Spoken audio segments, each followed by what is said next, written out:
Di dalam cerita Sidul Anak Sekolahan, ada satu tokoh yang sering muncul sebagai sumber keributan, terutama kalau sudah bertemu dengan Mandra. Tokoh itu adalah Mas Karyo. Bagi banyak penonton, Mas Karyo mungkin paling mudah diingat sebagai musuh bebuyutan Mandra. Mereka sering ribut, saling sindir, saling panas, dan seolah tidak pernah benar-benar cocok. Kalau Mandra mulai bicara dengan gaya Betawinya yang ceplas-ceplos, Mas Karyo sering membalas dengan gayanya sendiri yang khas Jawa, halus tapi kadang menyebalkan. Dari situlah banyak kelucuan muncul. Mandra dan Mas Karyo seperti dua kutub yang selalu bertabrakan. Yang satu meledak-ledak, yang satu banyak akal, yang satu blak-blakan, yang satu sering mencari celah, yang satu mudah panas, yang satu bisa bikin orang panas. Tapi kalau dilihat lebih dalam, hubungan mereka sebenarnya bukan hanya soal permusuhan. Mereka memang sering ribut, tapi bukan berarti mereka benar-benar saling membenci. Mereka sering saling kesal, tapi di sisi lain mereka tetap berada dalam lingkungan yang sama. Mereka kadang bertengkar seperti musuh, tapi di keadaan tertentu mereka juga bisa akur, saling terhubung, bahkan saling membutuhkan. Dan justru disitulah menariknya hubungan Mandra dan Mas Karyo. Mereka adalah musuh bebuyutan yang sebenarnya tidak bisa benar-benar lepas satu sama lain. Mas Karyo sendiri bukan tokoh yang sederhana. Ia bukan hanya orang Jawa yang muncul untuk menjadi lawan ribut Mandra. Ia adalah gambaran seorang perantau yang datang ke Jakarta dengan harapan hidup yang lebih baik. Sebagai perantau, Mas Karyo membawa banyak hal dalam dirinya. Ia membawa budaya Jawa, ia membawa cara bicara yang khas, ia membawa kebiasaan dari kampung halaman. Ia membawa harapan dan mungkin juga membawa luka yang tidak selalu terlihat. Jakarta bagi Mas Karyo bukan tempat yang mudah. Di kota besar, seseorang harus pintar membawa diri, harus bisa menyesuaikan keadaan, harus bisa membaca situasi, dan kadang harus punya banyak akal agar bisa bertahan. Mas Karyo punya itu. Ia mudah berbaur, ia bisa masuk ke lingkungan Betawi. Ia bisa berada di sekitar keluarga Dul, ia bisa dekat dengan Atun, ia bisa ikut dalam dinamika kampung yang sebenarnya bukan tempat asalnya. Tapi meskipun mudah berbaur, Mas Karyo tetap membawa identitas Jawanya dengan kuat. Ia tidak sepenuhnya berubah menjadi orang lain. Ia tetap Mas Karyo dengan gaya Jawanya, dengan cara bicaranya, dengan keluasannya, dengan unggah-ungguhnya, dengan caranya menghadapi orang lain yang kadang halus, kadang juga penuh siasat. Dan mungkin itulah yang membuat karakternya terasa hidup. Mas Karyo adalah orang luar yang mencoba masuk ke lingkungan baru, tapi tetap tidak kehilangan asal-usulnya. Namun sebagai perantau, tentu tidak semua berjalan mulus. Ada saat-saat ketika Mas Karyo terlihat seperti orang yang suka mengakali keadaan. Ia kadang terlihat licin, suka mencari jalan pintas, dan bisa membuat orang lain kesal, terutama Mandra. Tapi kalau kita melihatnya lebih manusiawi, Mas Karyo bukanlah tokoh yang benar-benar jahat. Ia bukan orang yang berniat menghancurkan hidup orang lain. Ia bukan penjahat besar dalam cerita. Ia lebih seperti manusia biasa yang punya kekurangan. Kadang baik, kadang menyebalkan, kadang tulus, kadang penuh akal, kadang membantu, kadang justru bikin masalah. Dan bukankah banyak manusia memang seperti itu? Tidak sepenuhnya putih, tidak sepenuhnya hitam. Mas Karyo adalah karakter abu-abu yang terasa dekat dengan kehidupan nyata. Ia bisa membuat kita tertawa, tapi juga bisa membuat kita berpikir. Karena di balik kelucuannya, ada gambaran tentang orang kecil yang sedang berusaha bertahan hidup di kota besar. Kadang orang seperti Mas Karyo terlihat licik, padahal sebenarnya sedang takut kalah oleh keadaan. Kadang ia terlihat banyak gaya, padahal mungkin sedang menjaga harga dirinya. Kadang ia terlihat suka mengakali orang, padahal mungkin itu satu-satunya cara yang ia tahu untuk tetap punya tempat. Bukan berarti semua yang ia lakukan selalu benar, tapi kita bisa memahami kenapa ia menjadi seperti itu. Sebagai perantau, Mas Karyo harus membuktikan bahwa dirinya bisa hidup di Jakarta. Ia harus menunjukkan bahwa ia bukan orang yang bisa diremehkan. Ia ingin dihargai, ia ingin dianggap mampu, ia ingin diterima, ia ingin punya tempat. Dan keinginan untuk diterima inilah yang membuat Mas Karyo menarik. Karena sebenarnya Mas Karyo dan Mandra punya kesamaan. Mandra sering merasa dirinya tidak menjadi pilihan utama. Ia sering terlihat seperti orang yang ingin diperhatikan, ingin dianggap, dan ingin tidak selalu dinomorduakan.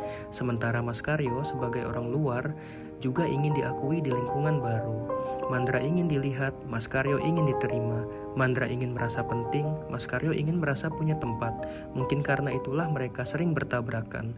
Bukan hanya karena berbeda karakter, tapi karena keduanya sama-sama punya ego, sama-sama keras kepala, dan sama-sama tidak mau merasa kalah.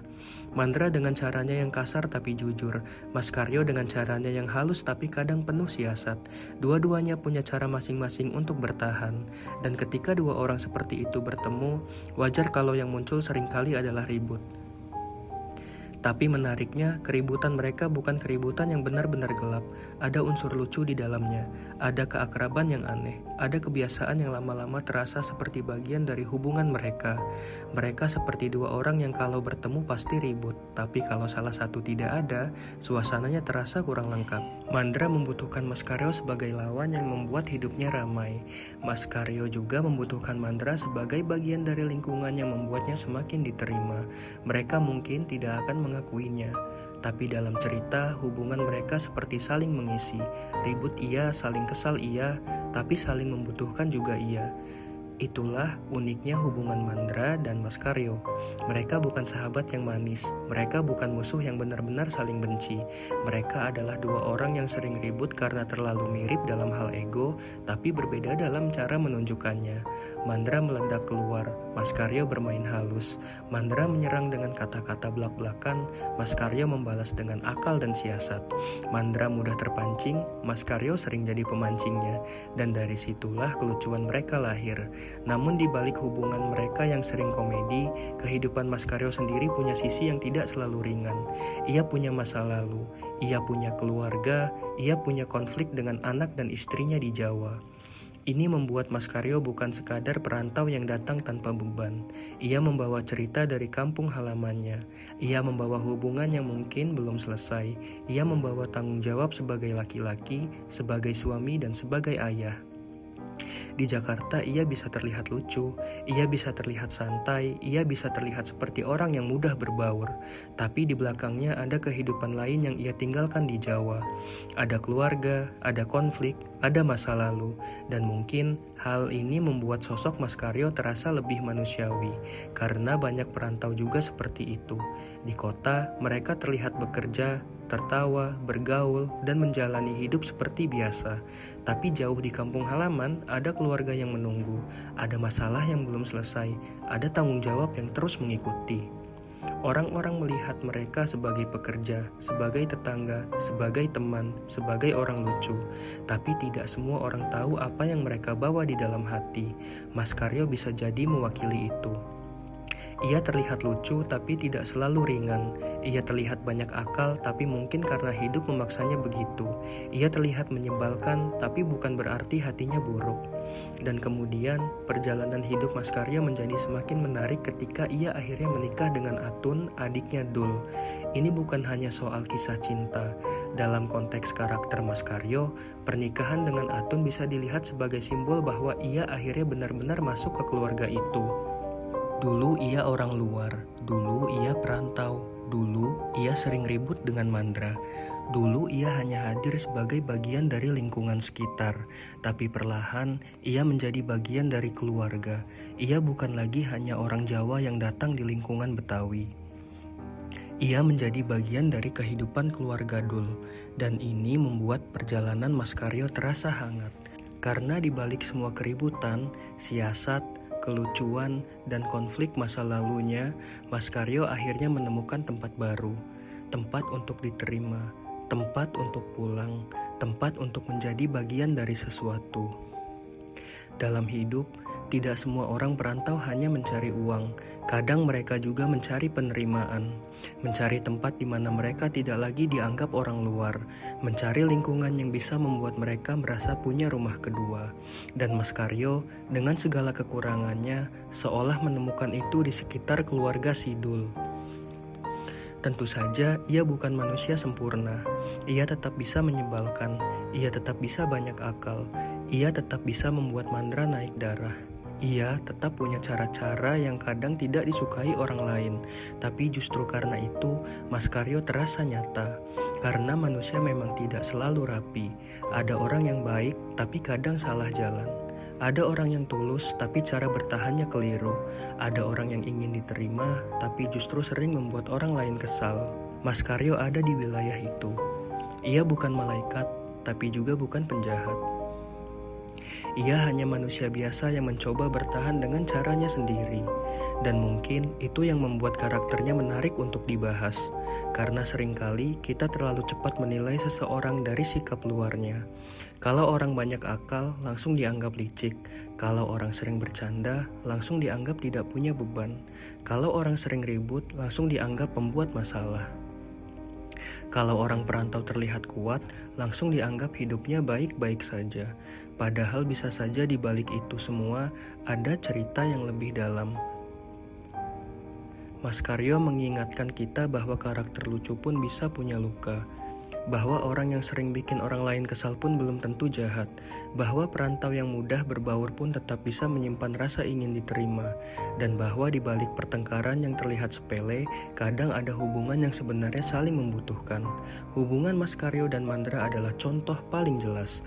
Mereka sering ribut, tapi tidak benar-benar putus hubungan. Mereka sering saling sindir, tapi tetap berada dalam cerita yang sama.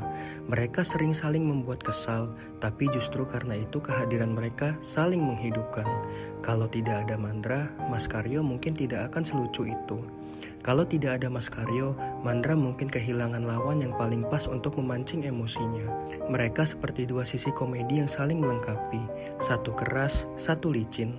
Satu belak-belakan, satu penuh siasat. Satu mudah marah, satu pandai memancing.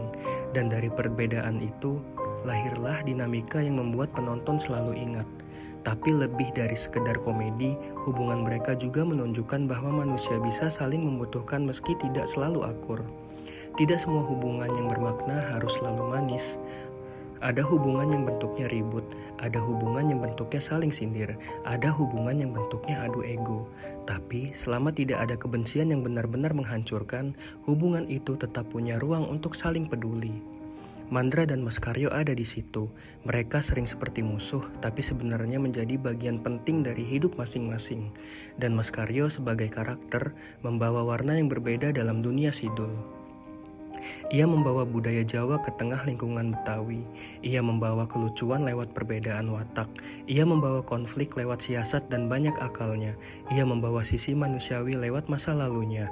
Dan ia membawa kehangatan lewat usaha untuk menjadi bagian dari keluarga. Maskaryo adalah karakter yang kalau dilihat dari luar mungkin hanya tampak sebagai pelawak. Tapi kalau dilihat lebih dalam, ia adalah gambaran perantau yang sedang mencari tempat. Orang yang mencoba bertahan, orang yang mencoba diterima, orang yang tidak selalu benar, tapi juga tidak sepenuhnya salah. Ia adalah manusia dengan segala campur aduknya. Ada lucunya, ada nakalnya, ada baiknya, ada lukanya, ada perjuangannya. Dan mungkin itulah kenapa tokoh Maskaryo masih membekas. Karena ia terasa seperti banyak orang yang kita temui dalam kehidupan nyata. Orang yang suka bercanda tapi sebenarnya punya masalah. Orang yang terlihat santai tapi membawa beban keluarga. Orang yang sering ribut tapi tetap punya hati baik. Orang yang datang dari jauh lalu perlahan menjadi bagian dari tempat baru. Maskaryo bukan hanya musuh bebuyutan Mandra. Ia adalah simbol perantau yang banyak akal, mudah berbaur, dan ingin diterima. Ia menunjukkan bahwa orang luar pun bisa menjadi keluarga. Ia menunjukkan bahwa perbedaan budaya tidak harus menjadi tembok. Ia menunjukkan bahwa manusia yang menyebalkan pun kadang hanya sedang bertahan. Dan ini menunjukkan bahwa hubungan yang penuh ribut pun bisa menyimpan makna. Pada akhirnya, Maskaryo membuat kita melihat bahwa hidup tidak selalu tentang menjadi tokoh paling baik. Kadang, hidup hanya tentang terus mencoba bertahan, mencoba diterima, mencoba memperbaiki diri, mencoba menemukan tempat pulang. Maskaryo mungkin sering membuat Mandra kesal, tapi tanpa Maskaryo dunia Mandra terasa kurang ramai. Dan tanpa Mandra, Maskaryo juga kehilangan lawan yang membuat karakternya begitu hidup. Mereka saling ribut, mereka saling panas, mereka saling sindir, tapi pada akhirnya mereka juga saling membutuhkan. Dan dari hubungan mereka, kita bisa belajar bahwa tidak semua orang yang sering bertengkar benar-benar saling membenci. Kadang mereka hanya belum tahu cara menunjukkan bahwa kehadiran satu sama lain sebenarnya penting. Mas Karyo adalah bukti bahwa di balik karakter lucu ada cerita perantau yang ingin diterima. Di balik sosok yang banyak akal, ada manusia yang sedang bertahan. Dan di balik musuh bebuyutan Mandra, ada hubungan aneh yang justru membuat keduanya saling melengkapi.